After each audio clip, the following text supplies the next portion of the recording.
ആകെ മടിപ്പ, ജോലിയും ടെൻഷനും. നമുക്ക് വയനാട് ഒരു ട്രിപ്പ് പോയാലോ? ആ പോയാലോ? എന്നാ നീ ഒരു മണി രാവിലെ റെഡി ആയിക്കോ. നമുക്ക് രാവിലെ തന്നെ പോവാം.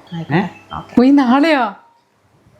കുഞ്ഞവിടൊക്കെ ഞാൻ സാരി എൽപ്പിട്ടോ പോയിട്ട്. ഏട്ടാ, അമ്മേനെ കൂട്ടുന്നുണ്ടോ? അമ്മേനെ കൂട്ടാലേ? എന്തിന്? എന്താ?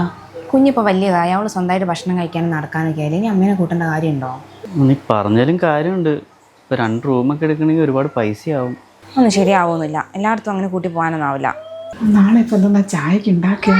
ദോശ വയ്ക്കാൻ. ആ മോനെ, നാളെ രാവിലെ ബ്രേക്ക്ഫാസ്റ്റിന് ദോശ എങ്ങനാക്കല്ലേ? അതാണ് നമുക്ക് നാളെ എളുപ്പാന്ന്. കഴിച്ചിട്ടല്ലേ നമ്മള് പോവുക നാളെ?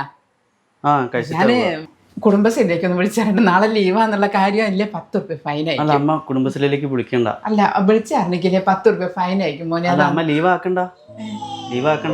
അമ്മക്ക് ബുദ്ധിമുട്ടല്ലേ, ഈ ഫൈനൊക്കെ അടയ്ക്കണം, എല്ലാരെയും വിളിച്ചു പറയണം. അമ്മ ഇവിടെ നിന്നോ കേട്ടോ. ആയിക്കോട്ടെ, ഞങ്ങൾ പോട്. ഞാനിപ്പം 10 രൂപ ഫൈനൊക്കെ ആന്ന് കുടുംബശ്രീ പോയിക്കില്ലെങ്കിൽ. ആയിക്കോട്ടെ, മക്കൾ പോയി വാ കേട്ടോ. അമ്മ ഈ കുടുംബശ്രീ ഉള്ളോണ്ടാ.